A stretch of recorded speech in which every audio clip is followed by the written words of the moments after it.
ولتكن منكم أمة يدعون إلى الخير ويأمرون بالمعروف وينهون عن المنكر وأولئك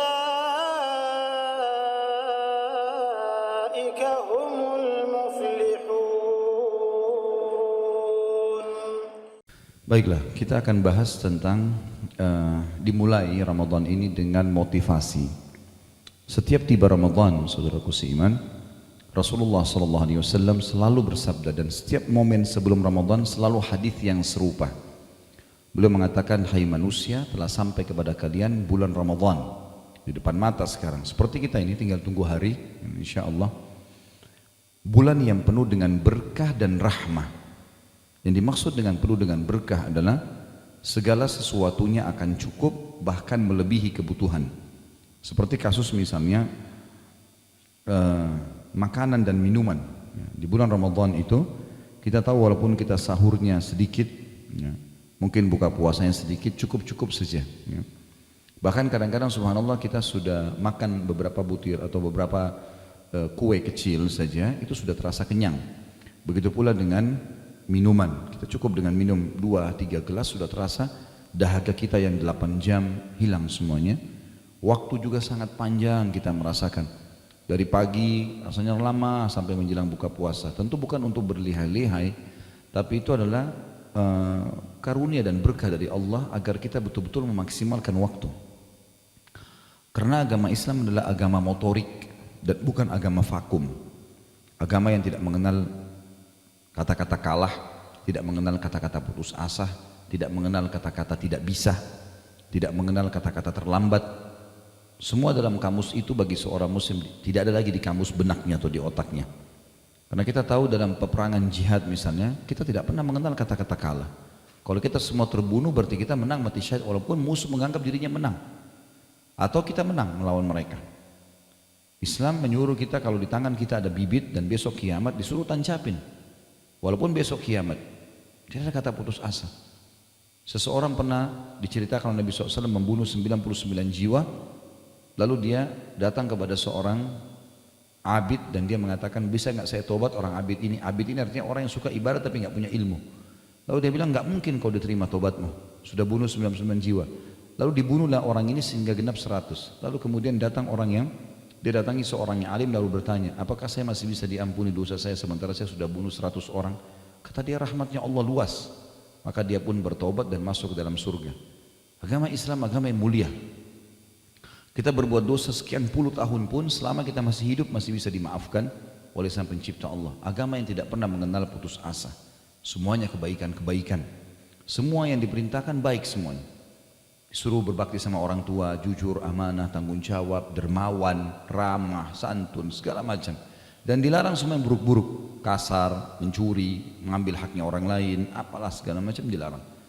Maka kita tahu agama yang sangat luar biasa. Dan Allah Subhanahu Wa Taala dengan kemahamurahannya memang memilih beberapa tempat yang dimuliakan dari tempat yang lain. Iya, seperti kasus Mekah dan Madinah dipilih dari tempat yang lain misalnya. Allah juga memilih dari kalangan malaikat ada Jibril, Mikail, Israfil sebagai pemimpin dibandingkan malaikat yang lainnya. Walaupun semuanya mulia. Dipilih juga dari para nabi-nabi, daripada manusia dan nabi-nabi dan rasul. Begitu pula dipilih dari waktu, ada bulan Ramadan dibandingkan bulan-bulan yang lain. Makanya Nabi SAW menggembirakan para sahabat mengatakan akan datang atau telah datang kepada kalian bulan yang penuh dengan berkah plus rahmah. Rahmah adalah kasih sayang dari Allah.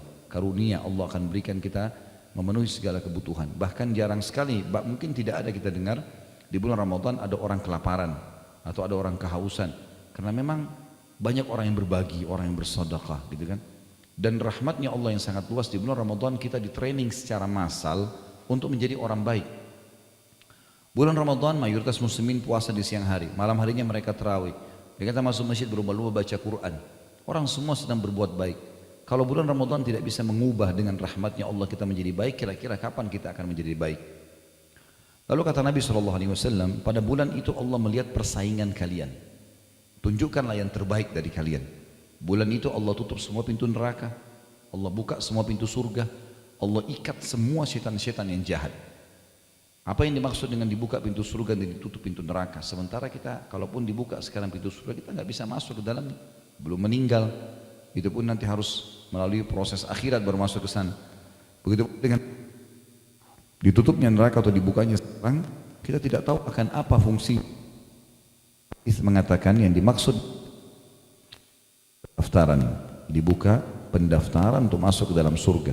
Iklan resmi dari Sang Pencipta Allah, wahai muslimin, tanggal 1 Ramadan sampai 30 Ramadan dibuka bagi yang mau mendaftar masuk ke surga. Kita tahu kalau sebuah kampus membuka pendaftaran dari tanggal 1 Januari sampai 31 Januari, orang yang mendaftar kemungkinan besar diterima. Orang yang melewati itu bisa diterima, bisa. Ramadan untuk itu. Dan kita harus tahu juga seseorang di antara kita sudah punya tempat sekarang di surga dan sudah punya tempat di neraka. Kalau kita meninggal dalam keadaan beriman dan banyak beramal saleh, kita akan masuk menempati tempat kita di surga. Dan tempat neraka akan diberikan kepada orang-orang yang kuasa Allah akan diberikan ke siapapun yang dari hambanya disiksa. Kalau seseorang meninggal fasik, ada dosanya walaupun dia muslim, tidak sempat taubat, maka dia akan melewati nerakanya, kemudian dia masuk ke surganya. Kalau dia meninggal dalam keadaan kafir, dia akan langsung masuk ke nerakanya, dan tempatnya di surga dengan izin Allah diberikan kepada siapa yang dia inginkan. Di bulan Ramadan terbuka pendaftaran masuk surga dan dihapus nama-nama setiap orang yang terkait dari api neraka.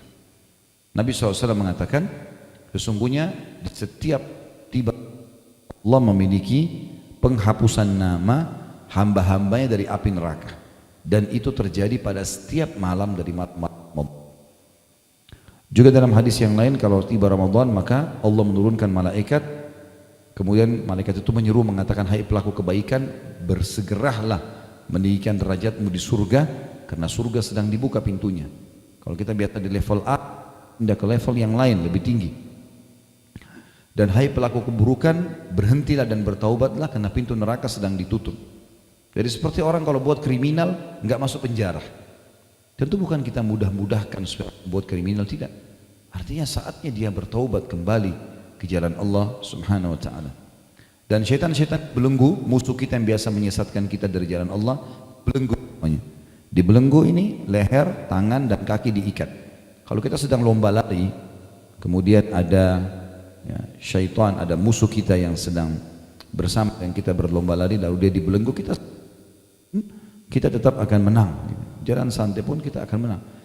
Dan ada orang yang sayang sekali begitu tiba Idul Fitri, bila Allah panjangkan umurnya, dia sudah sampai di garis finish, tinggal selangkah lagi, bukannya memicu lebih cepat, enggak, dia duduk berhenti menunggu syaitan atau musuhnya mendekat, sehingga kembali lagi pada kemaksiatan dan pelanggaran-pelanggaran agama yang telah dilarang.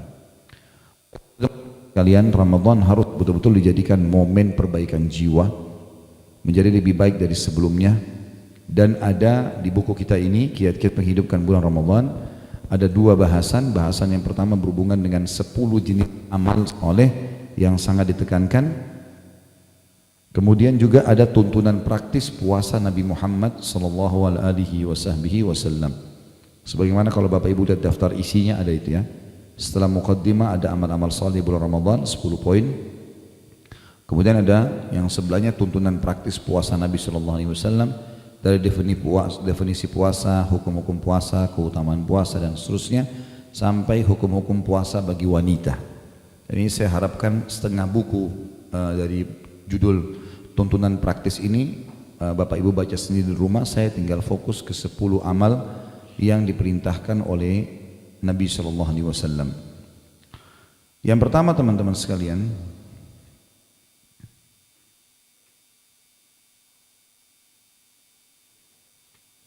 kita akan lihat dulu dari halaman 2 ya. Bagaimana menyambut kedatangan bulan Ramadan. Allah SWT berfirman dalam surah Al-Baqarah ayat 185. A'udzu billahi minasyaitonir rajim. Syahrul Ramadan alladzi unzila fihi al-Qur'anu hudan lin-nasi wa bayyinatin minal huda wal furqan. Al-ayah.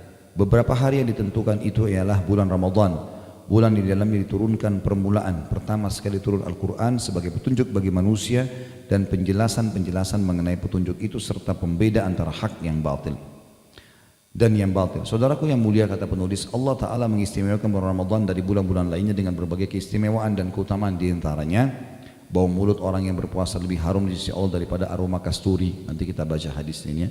Para malaikat memohonkan ampunan bagi orang-orang yang puasa hingga berbuka puasa. setiap hari Ramadan, bulan Ramadan Allah SWT menghiasi surganya seraya berkata, hampir tiba saatnya para hamba-hambaku yang saleh melepaskan segala beban dan gangguan serta menuju kepada engkau hai surga. Para syaitan dibelenggu, pintu-pintu surga dibuka dan pintu neraka ditutup. Di dalamnya terdapat malam Lailatul Qadar, malam lebih baik daripada 1000 bulan. Akan diberi pengampunan bagi orang yang berpuasa pada malam terakhir bulan-bulan Ramadan. Kemudian Allah SWT membebaskan hamba-hamba yang dari neraka pada setiap malam dari bulan Ramadan. Ini garis besarnya tentunya.